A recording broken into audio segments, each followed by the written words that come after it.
Hello மக்களே 675 எபிசோட்ல பேர்லாம் என்னன்னு பார்த்தா இங்க வந்து ரொம்ப வியல வருத்தத்தில் இருக்கா. கவலைப்படாத, என் ஃப்ரெண்ட் அங்க இருக்காமனா அவன் எல்லாத்தையும் பார்த்துக்கிடுவான்னு சொல்றான்.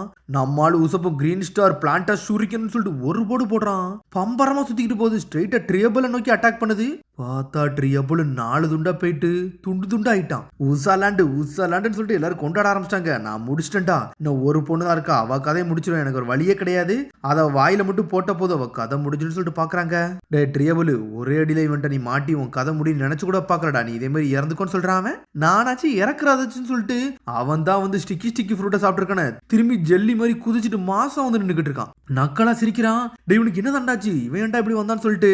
டே நான் சர்வே ஆவான்டா, இந்த அட்டாக்ல என்கிட்ட ஒரு கே ஆகாதுன்னு சொல்லிட்டு ட்ரியபிள் தூக்கி அடி நடிக்கிறான். அடிச்சு அடியில செதறதானுங்க.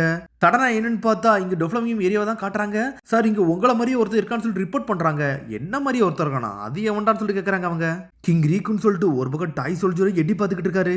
இது என்னோட வந்து ஸ்வாடு, நான் மட்டும் ஹியூமனா மாறிட்டோம்னா நான் யாருன்னு காட்டுறோன்னு சொல்லிட்டு டாய் சோல்ஜர் பார்த்துக்கிட்டு இருக்காரு. எங்க அப்பா வந்து கொலிசியத்துல வந்து இன்னைக்கு சண்டை போட்டாரு தெரியுமான்னு சொல்லிட்டு வியோல கட்டுக்கிட்டு இருக்கா. நான் வந்து டொஃப்ளமியம் பேப்பர்ல போட்டத வார்லாட் டிசைனேஷன் வந்து உண்மை நம்பி தான் எல்லாரும் நம்பி இறங்கிட்டாங்க. அதனாலதான் எங்க அப்பாக்கு இன்னைக்கு இப்படி ஆயிருச்சுன்னு சொல்லிட்டு வியோல அவ சைட்ல உள்ள கதையை சொல்ல ஆரம்பிக்கிறான். கிங் ரீக்கு வந்து கொலிசியத்துல வந்து சண்டை போட்டாரா அப்படின்னு சொல்லிட்டு டாய் சோல்ஜர் வந்து பழச ஏதோ யோசிச்சு பாக்குறாரு. என்னன்னு பார்த்தா கிங் ரீக்கு அப்படியே காட்டுறாங்க. சார் ஒரு பையன் வந்து கொலை பண்ணிட்டான், 2 பேரை கொன்னுட்டான் சார், இன்னும் அந்த ஸ்லம் ஏரியால தான் இருக்காங்கன்னு சொல்றாங்க. என்னன்னு பார்த்தா சடனா ஒரு பழைய விஷயத்தை காட்டுறாங்க. அது யாருன்னே தெரியல, ஒரு பையனை தான் காட்டுறாங்க. என்னன்னு பார்த்தா அவன் தான் கிரியோஸ். அப்போ உனக்கு 15 வயசு தான் ஆகுது. யாரா இவன் சொல்லிட்டு பாக்குறாங்க. என்னன்னு பார்த்தா கிங் ரீக்கு ஆர்மியை ஒத்தாளன்னு அடிச்சு பறக்க விட்டுக்கிட்டு இருக்கான். அவன் கிங் ரீக்கு அவன் பக்கத்துல போகாதீங்க, அவன் ரொம்ப டேஞ்சரஸான ஆளுன்னு சொல்லிக்கிட்டு இருக்காங்க. டேய் என்னடா நம்ம கிங்கு டேரக்டா இவனை நோக்கி வராங்கன்னு சொல்லிட்டு கிங்காரு யாராரு என் பக்கத்துல இருந்தோம்னா ஒன்னே அடிப்பான்னு சொல்லிட்டு நம்மளு பாஞ்சு பறந்து போறான். பார்த்தா கிங்கு தலையில ஒரு போடு போடுறான். டேய் எவனுக்கு கண்ணை வச்சு சுடாதீங்கடா, கொஞ்சம் பொறுமையா இருக்குன்னு சொல்றாரு கிங் ரீக்கு. டேய் நான் உன்னை பத்தி கேள்விப்பட்டேன், நீ ஒத்தாளா நின்று எல்லாத்தையும் சமாளிக்கிறியாம, அதுல பாதி பேர் இன்ஜுரி ஆயிட்டாங்க, 2 பேரை கொண்டிருக்கியா, இது உண்மையானு சொல்லிட்டு கேட்கறான். டேய் இவங்க எல்லாம் கேங் அப் பண்ணி என் பெஸ்ட் ஃப்ரெண்டை கொண்டுட்டாங்கடா, அதனால தான்டா நான் ரிவெஞ்ச் எடுத்தேன்னு சொல்லிட்டு கத்திக்கிட்டு இருக்கான். நீ எதுவும் பீஸ்டான்னு சொல்லிட்டு கிங் ரீக்கு கேட்கறாரு. பாக்க ரொம்ப இளமையா இருக்காரு. யார் நீ, எது ராயல் பர்சன் மாதிரி இருக்க, நான் சொல்றது உனக்கு புரிய மாட்டுக்கா. அவன் ஒருத்தனை மட்டும் தான்டா நான் நம்பினேன், அதுக்கப்புறம் வேற யாரையும் நம்பவே இல்லை, அவன் என்னோட பிரதர் மாதிரி சொல்றான். கிங் ரீக்கு ரத்தமும் வருது. உன்னோட பேரு கிரோஸ் தானு சொல்லிட்டு அவர் அப்படி பக்கத்துல நடந்து வந்துகிட்டே இருக்காரு. கிங் ரீக்கு அவர் பக்கத்துல போவாதீங்க, அவன் ரொம்ப மோசமானவன் இருக்கான்னு சொல்லிட்டு பாக்குறாங்க. டேய் நீ என் கூட வர முடியுமான்னு சொல்லிட்டு கூப்பிட்டு இருக்காரு. அங்க இருந்து அவன் அப்படியே கூட்டு போயிட்டாரு. என்னன்னு பார்த்தா டைரக்டா வந்து கொலிசியத்துக்குள்ள தூக்கிட்டு போயிட்டாரு. கூட்டு போனதும் இல்லாம அவன் கையில ஒரு சோடையும் கொடுக்குறாரு. பேட்டில ஸ்டார்ட் ஆகுது. டேய் தேவையில்லாம இதுக்குள்ள வராடா, இது ரொம்ப வந்து மழுங்கின மாதிரி இருக்கும் ஸ்வாடு, ஒன்னாலாம் ஜெயிக்க முடியாதுன்னு சொல்லிட்டு எல்லாரும் பேசுறாங்க. என்னன்னு பார்த்தா கொலிசியத்துக்குள்ள இருந்துட்டு எல்லாத்தையும் அடிச்சு ஏர்ல பறக்கூடாதான் ஜெயிச்சுட்டு போய்கிட்டே இருக்கான் கிரோஸ். ஆனா இந்த சண்டை முடிஞ்சிருச்சு. டேய் சண்டை முடிஞ்சிருச்சுடா, விடான்னு சொல்றாங்க. ஆனா இன்னும் அட்டாக் பண்ண போய்கிட்டே இருக்கான். உனக்கு கமெண்ட் பாக்காரு, இவன் பேசிக்காவே நல்லா வந்து நல்ல திறமை வாஞ்சவனா இருக்கான்னு சொல்லிட்டு பாத்துக்கிட்டு இருக்காரு. அதனாலதான் இவனை இங்க தூக்கிட்டே வந்தேன்னு சொல்றாரு கிங் ரீக்கு. அதுக்கப்புறம் கிரோஸை பத்தி தான் பேசுறாங்க. டேய் இவன் கொஞ்சம்னா அங்க ரூம்ல இருக்க எல்லாத்தையும் கொண்டிருப்பான்டா, ஆனா கிங் ரீக்கு மட்டும் கூப்பிட்டுக்கிட்டே இருக்கான், இப்ப என்ன பண்ணதுன்னு தெரியலன்னு சொல்லிட்டு அங்க இருக்கவங்க பேசுறாங்க. கிங் ரீக்குன்னு மட்டும் தான் கத்துறான். ஒருவேளை கிங் ரீக்கும் வந்துட்டாரு. டேய் என்னை கொல்லன்னா கொன்றுடா, என்ன எதுக்குடா இங்க வச்சிருக்க, இல்ல நீ சுட்டு தள்ளிருன்னு சொல்லிட்டு அவனோ கத்திக்கிட்டு இருக்கான். டேய் நீ ரொம்ப அசிங்கமா சாக போறியா, இல்ல நீ செஞ்ச தப்பு கண்டி வருத்தப்பட போறியான்னு சொல்லிட்டு கிரியோஸ் கேட்டுக்கிட்டு இருக்காரு. வருத்தப்படணுமா, என்ன சொல்ல வரீங்க, எனக்கு ஒண்ணு புரியலன்னு சொல்றான் கிரியோஸ். நீ கொன்றுன்னு சொல்லிட்டு கத்துறாம. டேய் நீ இன்னைக்கு வந்து கொலிசியத்துக்குள்ள சண்டை போட்டியா, அது ஒண்ணு சாதாரண ட்ரெடிஷன், சும்மா சண்டை போட்டா எல்லாத்தையும் சாக வச்செல்லாம் கிடையாதுடா, உன்னோட ஸ்கில்ஸை வந்து செக் பண்றதுக்காண்டி தான் வந்து இதெல்லாம் பண்ணோம், நீ என்னோட கிளாடியேட்டரா வாரியான்னு சொல்லிட்டு அவர் கேட்கிறாரு. கிளாடியேட்டரான்னு சொல்லிட்டு ஷாக் ஆகுறான். மொத்தம் 100 மேட்ச் ஜெயிக்கணும், நீ 100 மேட்ச் ஜெயிச்சினா கிங் ரீக்கு வந்து உன்னை ரிலீஸ் பண்ணிடுவாரு, அவரோட கிளாடியேட்டர் இதுல வந்து உன்னை சேர்த்துக்கிடுவாருன்னு சொல்றாங்க. 4 மாசமும் முடியுது. என்னன்னு பார்த்தா கிரியோஸ் அவன் ஆட்டத்தை வேற லெவல் பண்ணிக்கிட்டு இருக்கான். அடிச்சு ஒருத்தனையும் ஜெயிச்சுட்டு போய்கிட்டே இருக்கான். 20 மேட்ச் கண்டினியூஸா ஜெயிச்சுக்கிட்டே இருக்கான். அதுக்கப்புறம் 50 மேட்ச் ஜெயிக்கான். சுத்தி இருக்க எல்லாரும் கிரியோஸை பார்த்து என்ஜாய் பண்றாங்க. என்னன்னு பார்த்தா 100க்கு 100 மேட்ச் ஜெயிச்சிட்டான். டேய் கிரியோஸை தொடர்றதுக்கு எவனுமே இல்லையா, அவன் ஒரு வழியா ஃப்ரீடத்துக்கு வந்துட்டான்னு சொல்லிட்டு மக்கள் எல்லாம் கொண்டாடுறாங்க. டேய் மர்டரர் நீ எல்லாம் வெளியே வராடா, நீங்க வெளியே வந்து எத்தனை பேர்டா கொல்ல போறன்னு சொல்லிட்டு கத்திக்கிட்டு இருக்காங்க. அவன் சொன்னது கரெக்ட் தான், அவனை ரிலீஸ் பண்ணாதீங்க, அவனை கொன்றுங்கன்னு சொல்லிட்டு எல்லாருமே கத்துறானுங்க.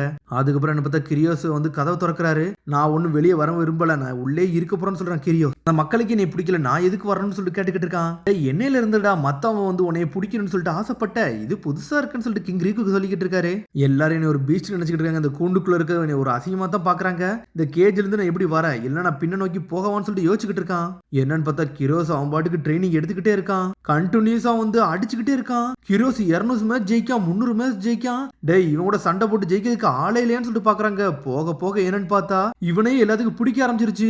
1000 மேட்சும் ஜெயிக்கிறான். அதுக்கப்புறம் கிரோசமான்னு சொல்லிட்டு எல்லாரும் கத்த ஆரம்பிச்சிட்டாங்க. அதுக்கப்புறம் டாய் சோல்ஜர் தான் கட்டுறாங்க. அவர் தானே கிரோஸ். நான் அவளக்கான சண்டை போட்டும் எனக்கு ஒரு மன நிம்மதியே இல்ல. அதுக்கப்புறம் நான் வருத்தப்பட்டுக்கிட்டு தான் இருந்தேன். என்னன்னு பார்த்தா அந்த 2 பேரை கொன்னதை தான் யோசிச்சு பார்த்துக்கிட்டே இருக்கான். அவன் கை ஃபுல்லா ரத்தமானதை தான் திரும்பி யோசிச்சு பார்த்து வருத்தப்பட்டுக்கிட்டே இருக்கான். கிரோஸ் உடம்புலாம் வேக்க ஆரம்பிச்சிருச்சு. ஒரு மாதிரி ஷாக்கிங்லேயே இருக்கான். அதுக்கப்புறம் என்ன பார்த்தா வருத்தப்பட்டு அந்த 2 பேரை கொண்டிருப்போம்ல அவங்க கல்லறை முன்னாடி வந்து உட்கார்ந்துருக்கான். டே கிரோஸ் நான் சொன்னதை கேளுன்னு சொல்றாரு அவரு.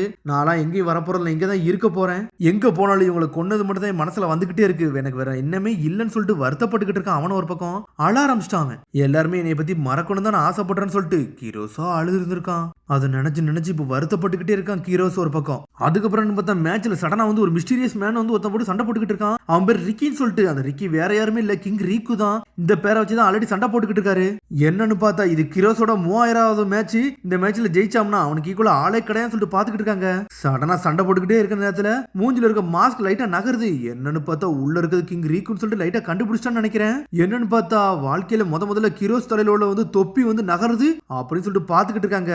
ஆனா இருந்தாலும் கிரோஸ் தட்டி விட்டுட்டு ஒரு அடி அடிக்கிறான். அடிச்சுட்டு 3000 மேட்ச்ல ஜெயிச்ச இதே வந்து லிவிங் லெஜெண்டா வாழ்ந்துகிட்டு இருக்கான். கிங் ரீக்கு நீ எது இதுக்குள்ள நுழைஞ்சன்னு சொல்லிட்டு கேட்டுக்கிட்டு இருக்கான் கிரோஸ். டேய் நீ நல்லா தாண்டா சண்டை போட்டுக்கிட்டு இருந்த. ஆனா நான் தான் உள்ள இருக்குன்னு சொன்னோன்னே உன்னோட கார்டை லோவர் பண்ண பத்தியா அப்பவே நீ உண்மையான பீஸ்ட் கிடையாதுன்னு தெரிஞ்சிருச்சுடா. உன் வாழ்க்கையில நீ என்னத்துக்கு ரீகட் பண்ணிக்கிட்டு இருந்தியோ அதெல்லாமே சரியாயிட்டு 9 வருஷமா நீ கஷ்டப்பட்டு நீ எல்லாத்தையும் முடிச்சிட்ட. இப்போ நீ இதை விட்டு வெளியே வரலாம்டா கிரோஸ்ன்னு சொல்றாங்க. இப்போ உன்னால ஏகப்பட்ட மக்கள் வாழ்க்கையை காப்பாற்ற முடியும், என் கூட சேர்ந்துக்கோன்னு சொல்றாரு. அதுக்கப்புறம் ரொம்ப நாள் முடியுது. என்னன்னு பார்த்தா கிரோஸ் வெளியே வரான். ட்ரெஸ் ரோசா கிங் ரீகோ ஆரம்பிக்க அவன் தான் கமாண்டராவே ஆகுறான். கிரோசமா என்னை ப்ரொடெக்ட் பண்ணுங்க சொல்லி எல்லாரும் என்ஜாய் பண்றாங்க. அதுக்கப்புறம் பார்த்தா ஸ்கேர்லட் வரா. அதான் ரெபேக்காவோட அம்மா. டேய் பெண்களுக்குலாம் உனக்கு பிடிக்கணும்னு நீ பெரிய ஆள் நினைச்சிட்டு இருக்கியா? ஏன் கண் முன்னாடி நீ ஒரு கொலகாரம் தான்டா. எங்க அப்பா உன்னை புரிஞ்சுக்கிட்டவே இல்லைன்னு சொல்லிட்டு கத்திக்கிட்டு இருக்கானுங்க. பிக்ஸிஸ் ஒருத்தர் மேல இப்பெல்லாம் பழிப்படாதீங்கன்னு சொல்லிட்டு வியோலோ பொண்ணு ரொம்ப சின்னதா இருக்கா. இவரெல்லாம் வந்து கமாண்டரா இருக்க தகுதியே கிடையாதுன்னு சொல்லிட்டு ஸ்கேர்லட்டா கத்திக்கிட்டு இருக்கா. என் பக்கத்துலயும் சிஸ்டர் பக்கத்துல நீ வரவே கூடாதுன்னு சொல்லிட்டு கத்திக்கிட்டு இருக்காங்க. சடனா வியோலா வந்து மனசுக்குள்ள அப்படி பார்க்க ஆரம்பிக்கிறாவா. அவன் மனசு ரொம்ப மோசமானது, இப்பெல்லாம் பண்ணாத அப்படின்னு சொல்லிட்டு இருக்காவா. நான் உன்னை ப்ரொடெக்ட் பண்ண தானே வந்திருக்கேன்னு சொல்றான் கிரோஸ். அதெல்லாம் ஒன்னும் தேவை கிடையாது சொல்றா ஸ்கார்லட். அதுக்கப்புறம் என்ன பார்த்தா பைரட்ஸ் எல்லாம் சேர்ந்து லேடி ஸ்கார்லட்டை கடத்திட்டு போயிட்டாங்க. இப்ப என்ன பண்ணணும்னு சொல்லிட்டு பாக்குறானுங்க. என்னன்னு பார்த்தா கிரோஸ் பாஞ்சு பறந்து உள்ள வந்துகிட்டு இருக்கான். ஏகப்பட்ட பைரட் கையெல்லாம் பிடிச்சி இழுக்கிறாங்க. இவளை வச்சு நம்ம காசு பாத்திரலாம். கிங் ரீக்குட்டே வந்து நம்ம காசு கேட்போம்னு சொல்லிட்டு கத்திக்கிட்டு இருக்கானுங்க.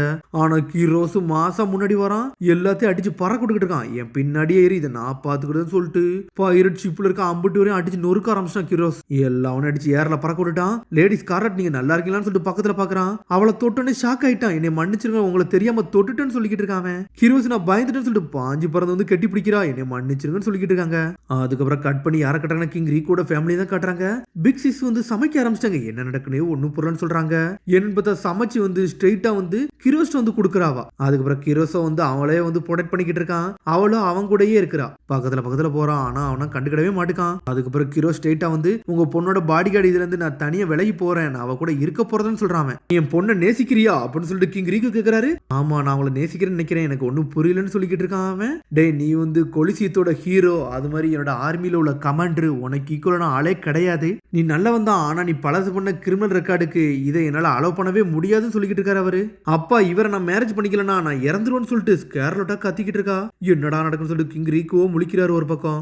என்னன்னு பார்த்தா அது முடிஞ்சு கட் பண்ணி லேடி ஸ்கார்லட் வந்து இறந்த மாதிரி சொல்றாங்க. என்னடா சின்ன வயசுல இறந்துட்டாங்கன்னு சொல்லி எல்லாரும் வருத்தப்படுறாங்க. ஸ்கார்லட் நீ மன்னிச்சிரு, இன்னில இருந்து நீ ராயல் ஃபேமிலியில உள்ள ஆளே கிடையாதுன்னு சொல்லிட்டு கிங் ரீக்கோ வருத்தப்படுறாரு. மக்கள் நினைக்கிறாங்க நீ இறந்துட்டேன்னு சொல்லிட்டு, ஆனா நீ ஒண்ணு இறக்கவே இல்ல அப்படின்னு சொல்லிட்டு கிரோஸ் கூட சேர்த்து வைக்கிறாரு. உங்க மென்மையான மனசுக்கு அளவே கிடையாது சொல்றான் கிரோஸ்.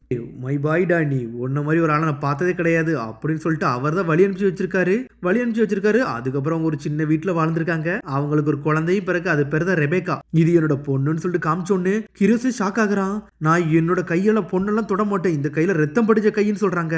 உன்னோட ஃபாதர் வித்தியாசமானவர் தான் அப்படின்னு சொல்லிட்டு ஸ்கேர்லட்டா சிரிக்கிறா. என் பொண்ணு பார்க்க ஏஞ்சல் மாதிரி இருக்கான்னு சொல்லிக்கிட்டு இருக்காரு அவரு. என்னன்னு பார்த்தா கிராண்ட் பாலாம் வந்திருக்குன்னு சொல்லிட்டு கிங் ரீக்கு வேற லெவல் பண்ணிக்கிட்டு இருக்காரு.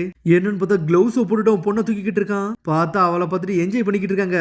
டெய்லி கிரோஸ் அவன் பொண்ணு கூட விளையாண்டுக்கிட்டு இருக்கான். தலையில அடிலாம் படுது அவனுக்கு. ரெபேக்கா வந்ததுக்கு அப்புறம் வாழ்க்கையை ரொம்ப என்ஜாயா நிலையா இருந்திருக்கு. அந்த மாதிரி தான் வந்து டாய் சோல்ஜர் இப்போ வாழ்ந்துகிட்டே இருந்திருக்காரு. இதெல்லாம் 10 வருஷத்துக்கு முன்னாடி நடந்த சம்பவம். அதுக்கப்புறம் தான் டொஃப்ளமிங்கும் இறந்திருக்கான். இறந்து அடுத்த கிரோஸ் அங்கதான் இருக்காரு. என்னடா இங்க நடக்குன்னு சொல்லிட்டு பாத்துக்கிட்டு இருக்காங்க. நம்மளால டென்ஷன் ஆயிட்டான். என்னோட ராஜ்யத்திலேயோட அந்த சம்பவம் நடக்கும், கிங் ரீகோனை காப்பாத்த போன்னு சொல்லிட்டு அப்பதான் கிளம்பி இருக்கான். அதோட முடியாது சந்திப்போம். மறந்துடாம சப்ஸ்கிரைப் பண்ணி ஷேர் பண்ணி கமெண்ட் பெல் பட்டனை மறந்தாங்க. See you bye.